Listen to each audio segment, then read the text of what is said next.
Salve, salve, amigo e amiga dos canais Texto e Pauta. Playoffs. Já estamos no clima dos playoffs, não tem jeito. Estamos num momento decisivo aí, na reta final da temporada regular, mas a cabeça já está lá nos playoffs. E por isso a gente está trazendo um assunto aqui que é pouco falado. Eu pouco vejo a galera falando muito sobre isso, que é rotação mesmo dentro dos playoffs. A NBA tem um elenco que chama de roster, né? Que tem ali entre 14 e 12 jogadores, que ao longo da temporada esses 12 jogadores vão rodar ali, você vai ver eles jogando.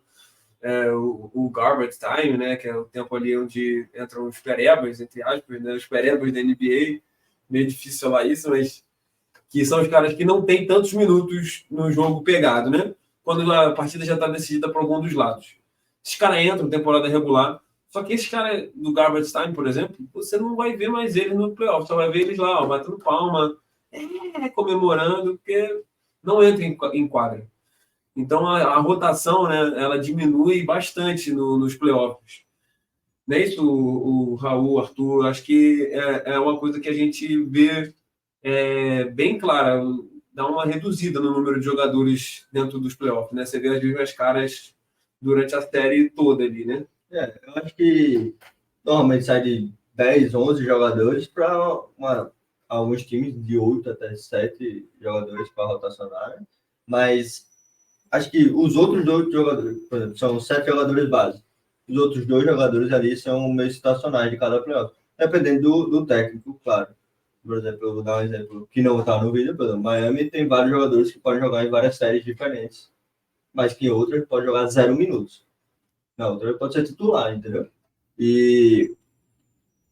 Mas a maioria dos times não tem esse tipo de profundidade, que é o caso do Boston Celtics e do Denver, que são os nossos assuntos de hoje, são os nossos times de hoje. Como eles já devem saber. Já sabem, né? Mas que tanto o Denver, com a gente fechou na rotação de 9 jogadores, quanto o Boston com a rotação de 8 jogadores. Que não deve passar muito disso dos dois times, né? Acho que numa situação um pouco mais situacional. Falou uma palavra fundamental aí, profundidade, né?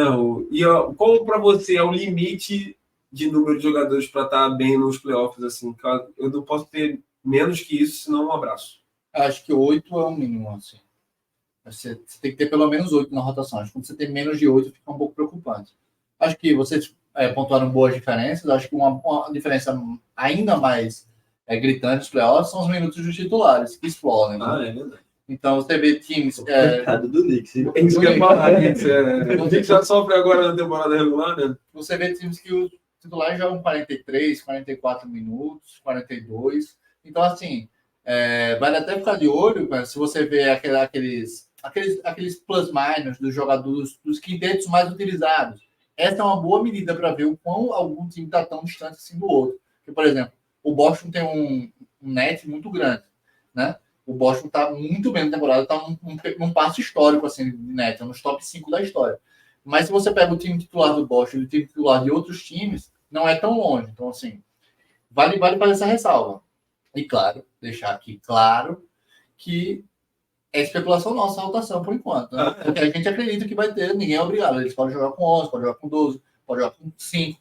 Mas a gente tá achando que... nossas previsões para rotações e porque esses times vão ter algumas vantagens e algumas desvantagens com as rotações que a gente vai expor aqui, né? E a gente está seguindo uma lógica de playoffs anteriores, né? Que isso aí costuma ser uma escolha das comissões técnicas, porque é um momento de erro zero, né? Erro mínimo, na verdade, né? Erro zero é difícil, né? Erro mínimo. Então, quando você reduz essa rotação, você fica um pouco mais seguro, né? Você tem os seus jogadores, toda a comissão técnica tem seus jogadores de confiança.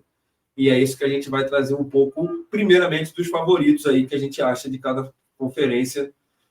Vamos começar por quem, Arthur? Faz teu nome aí. Começar pelo Denver Nuggets, que já tem... Para a alegria de alguns aqui. Já tem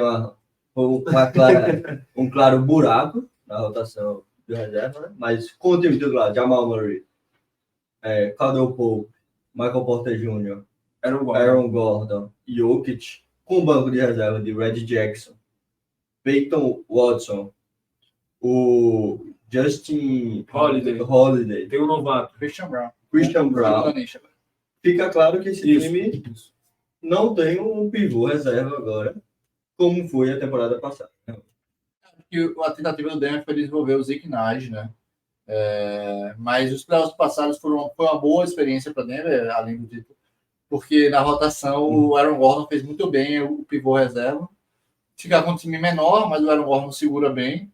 E você tem bons defensores vindo do banco. Peyton Watson é um bom defensor, Justin Holiday faz alguma defesa, e você ainda tem o Caldwell Pope do time titular. Então você pode tirar o Aaron Gordon por alguns minutos do melhor jogador do perímetro, se for o caso, deixar ele de 5 na cobertura, e ele vai conseguir segurar o pivô. Você perde um pouco de tamanho, mas o Denver compensa, eu acho, nas outras posições, que são altos também. E arremesso, pois é. E então, acho que o único problema aí de Denver o Reggie Jackson. Então não é só um, né? Alguns problemas de Denver são: o Reggie Jackson é um armador pequeno e defende mal, apesar de ser um playoff riser no ataque. Então eu não sei como vai ficar a monitagem dele, principalmente porque o Caldwell Pope deve assumir muitos minutos. E 2, essa questão da defesa mesmo no pivô, né? É isso, sem o Jokic não tem nenhum outro. São esses 2 problemas principais da rotação de Denver. Não sei como o Denver vai conseguir passar por isso, depende muito dos matchups para saber as possíveis soluções, mas DeAndre Jordan é um cara que tem poucos minutos de sobra ainda na liga, assim, talvez entrar 2 minutos ele aguente, mas enfim, às vezes até como você precisa, 2 minutos, sim. Mas Zeke Às Nage... vezes um quarto, né? Por exemplo, Jokic pendura em falta ali, né? Então, mas é isso que eu tô falando. Se sobrar um quarto, não dá para DeAndre Jordan. 2 minutos, o cara faz 8 e o jogo joga 40. Joga 40. Justamente. Mas é isso. O Zeke Nage não conseguiu o salto que Denver esperava, e eu acho que Denver foi mal nas trocas ao não garantir um pivô reserva. O Denver também passou por uma reformulação ali, né? Porque perdeu os principais jogadores, que eram justamente os do roster, né? Quem entrava para compensar essa rotação, né? Perdeu jogadores, 2 jogadores extremamente importantes. Um que fazia essas 5 reservas junto com o Aaron Gordon, né? Fazia esse ponto corte, que era o Jeff Green, que foi pro Houston, acho. Isso. E o Bruce Brown, que agora está em Toronto, né? Tinha ido para Indiana e agora está em Toronto. Exatamente. Mas esse... Jogadores com minutos importantes nas finais, né? Nos playoffs. Exatamente. Na final, o Bruce Brown acabou um jogo contra o Miami Heat, que eu lembro no finalzinho. Lembra, né? Lembro bem. Mas é um banco de reserva que arremessa bem. Acho que não é o ponto mais forte, mas tem o Justin Holiday, que arremessa bem, o Christian Brown arremessa bem, o Red Jackson. Só o Peyton Watson, que não é lá essas coisas. Mas melhorou bem depois do All-Star Break. Exatamente. Então arremessa bem. Então, não tem para que você não arremessa parecido com o Bruce Brown, né? Que também não arremessava nada demais. Mas acho que é o suficiente. E defende muito bem, né? Acho que o Christian Brown defende muito bem, o Peyton Watson defende muito bem. E o Justin Holiday decente ali no mínimo. E o Red Jackson, acho que dá para segurar ali as pontas. Acho que para o time do Denver, para completar, os caras precisam ser bons defensores mesmo, para estar nessa rotação e descansar um pouco os caras ali em momentos cruciais, momentos importantes do jogo, né? Eu acho que até, caminhar um pouco no final, o Justin Holiday é um cara que historicamente defende bem, mas está em uma idade avançada. Eu não sei quantos bons minutos ele tem. Acho que eu não me surpreenderia se ele viesse com uma rotação de 8 sem o Justin Holiday. Mas eu acho que é importante os minutos do Justin Holiday, principalmente porque ele mata a bola da zona morta. Então vai ser um cara importante nesses minutos aí, principalmente se o jogo tivesse dobrado. Mas eu acho que é isso. Eu acho que o Denver vem com a rotação com 9 mesmo, com o Justin Holiday. Mas não me surpreenderia se Justin Holiday tivesse menos minutos.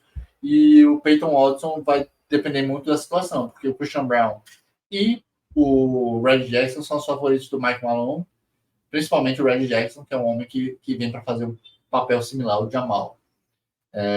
E faz com muita competência, principalmente nos playoffs. Acho que muita gente vai se surpreender, porque o Red Jackson, historicamente, tem um bom desempenho nos playoffs. Ponte aérea para Boston Celtics, né? Para Boston, na verdade, não só. E aí, falar do Celtics. Ele que vem com a rotação com um homem a menos do que o Denver, né? Vem com o time titular Drew Holiday, Derek White, Jaylen Brown, Jason Tatum, Porzingis, Al Horford, Peyton Pritchard e Sam Hauser, né? A gente tem mais 2 caras que a gente pensou, acho que cogitou até voltar, mas não achamos que serão utilizados, que é o Xavier Tillman Jr. e o Cornet, que são 2 pivôs. Talvez ali no primeiro round, né? Quem Dependendo sabe. de quem for pegar, né? Se não for um time muito pegado assim, ele ainda aumente um pouco a rotação, né? Mas a tendência é que quando a coisa funilar, né? Exatamente. Deu uma É encurtada. uma boa lembrança. Né? Às vezes o matchup de primeiro round é muito fácil. É. Todo mundo ganha minutos, mas conforme vai afunilando, com certeza, os minutos dos titulares vão aumentar. Isso. E a primeira coisa que a gente percebe, acho que no time do Boston Celtics, é foda, complicado o time, mas um pouco de problema de certa defesa no banco, né? Aí tem o Peyton Pritchard, que é um pouco pequeno demais. Um pouco pequeno demais. E o Sam Hauser, que não é esse defensor todo, mas é um grande arremessador. E o Horford está um pouco velho, apesar de continuar sendo um grande defensor, mas está velho, não deve aguentar grandes minutos. Pô, acho que se ele bater 20 minutos no playoffs constantemente, eu acho que está ótimo para ele. Se ele não bater 20 minutos nos playoffs, os titulares vão morrer. Infelizmente é o time que eles construíram. Os 5 são jovens, são atléticos, são que saudáveis, não posso falar que são saudáveis. Eles aí, né? Então, pô, acho que o Drew Holiday já teve seus problemas de lesão. E tá mais velho, né? Exatamente. É algo a se ver o Boston Celtics, é algo a se preocupar, principalmente com o time que almeja chegar nas finais da NBA. Chegar na finais da NBA, deve chegar morto, se chegar com as 8 rotações. Mas, pô, chegar lá, depois o cara toma um Gatorade, né? E vai pro jogo. Se quiser patrocinar a gente também. Tamo aí. Agora, o que você falou, a gente já destacou ao longo da temporada várias vezes a escolha que o Boston Celtics fez em enxugar a rotação. O Boston Celtics era um dos times mais profundos da temporada passada, uma rotação imensa. Fez essa opção de enxugar justamente para ter um quinteto forte. Conseguiu, deu resultado. Agora, me preocupa. Quinteto do Boston Celtics tem muitos minutos jogados na temporada regular. Eu acho que é um quinteto que já se expõe muito na temporada regular. Enfim, o Gustavo Porzingis já teve lesão esse ano, então é uma coisa para chamar a atenção, principalmente porque os playoffs são mais físicos, né, mais intensos. E justamente essa rotação com 8, tendo 2 dele, o Peyton Pritchard e o Sam Hauser, é uma grande preocupação. Você não vai ter muitos minutos desses caras. Você não pode contar com esses caras muitos minutos. O Peyton Pritchard vai ser caçado na quadra. Ele é pequeno demais para estar ali, principalmente nos playoffs. Você vai fazer um esquema, toda vez que o Peyton Pritchard estiver em quadra, o time adversário vai fazer a mesma jogada. E jogar em cima dele. Pois é, então, assim, me preocupa essa rotação do Boston Celtics, apesar de ser um grande time aí, até na minha opinião favorito, mas precisa acertar. Os titulares vão ter que aguentar jogar mesmo e torcer para se manter saudável aí, principalmente. Acho que esse é o principal ponto, não ter lesão, né? Só queria adicionar um ponto antes de você falar. Acho que também falta de um playmaker, né? Um armador playmaker também. Acho que o Peyton Pritchard pode ser esse cara, mas não tem. Acho que não tem nem experiência, nem talvez a qualidade para fazer isso. Tem estofos. Então, acho que também não deram oportunidade para ele fazer isso, nem darão, provavelmente. Mas acho que a falta desse armador pode criar algo que eu vi no Miami Heat por anos e anos, né? A falta de um armador que tem atividade, com capacidade de playmaker, pode machucar nos playoffs, que é um jogo mais devagar. Você acha que Drew Holiday e Derek White não conseguem? Eu acho que não são esses caras ofensivos, tá ligado? Que vão tirar coelho da cartola ali. Eles parecem ser atletas mais consistentes ali, regrados, né? Isso, de sistema, né? Protocolares. Isso, de estar ali junto na jogada e tal.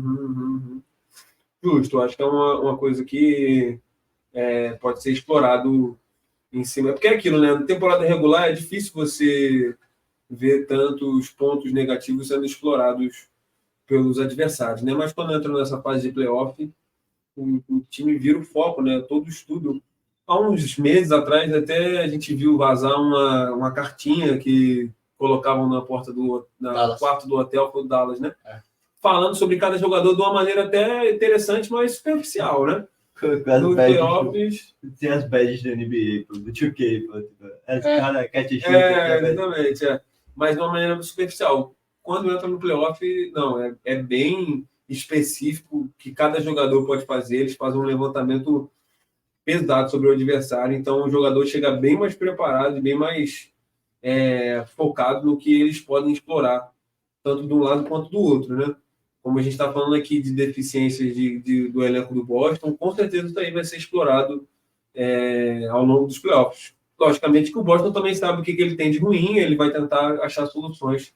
Cabe ao Mazzulla aí essa responsabilidade, que é outra coisa importante, né? Que a gente vai trazer um conteúdo sobre isso, sobre os técnicos, né? É importante o papel do técnico nos playoffs, para a palavra que eles usam muito, né? Ajuste, né? Cada jogo é um ajuste, cada série é um ajuste nessa série de playoffs. Estamos no clima dos playoffs, ainda tem muita coisa ainda aí de temporada regular para ser definida, né? Já falando um pouquinho aí de playoffs, de play-in, briga de play-in no Oeste, mas já estamos no clima aí dessa reta final, até porque, diferente até um pouco de umas outras temporadas, a gente já consegue ver um desenho do que vai ser ali, play-in e playoff, né? Antigamente a briga ainda estava um pouquinho mais acirrada, principalmente ali naquela fase de play-in. Hoje a gente já consegue ter um desenho, então trouxemos conteúdo sobre isso. Isso aí já está mais um pouco no clima do que cada um pode fazer nos playoffs. Acho que destacar aqui que o Jason Tatum, histórico atleta de Duke, né? O Jamal Murray, bom atleta de Kentucky, e que a gente fez o conteúdo sobre o March Madness que está acontecendo aí, né? Se você se interessa por esse tipo de assunto, um pouco mais sobre os prospectos da NBA, vai estar aqui o vídeo sobre o March Madness, a gente explicando como acontece o March Madness, as equipes favoritas, os jogadores a serem olhados. É isso aí, acho que não é NBA, mas é NBA. É NBA. Espalha a palavra aí do safety falta.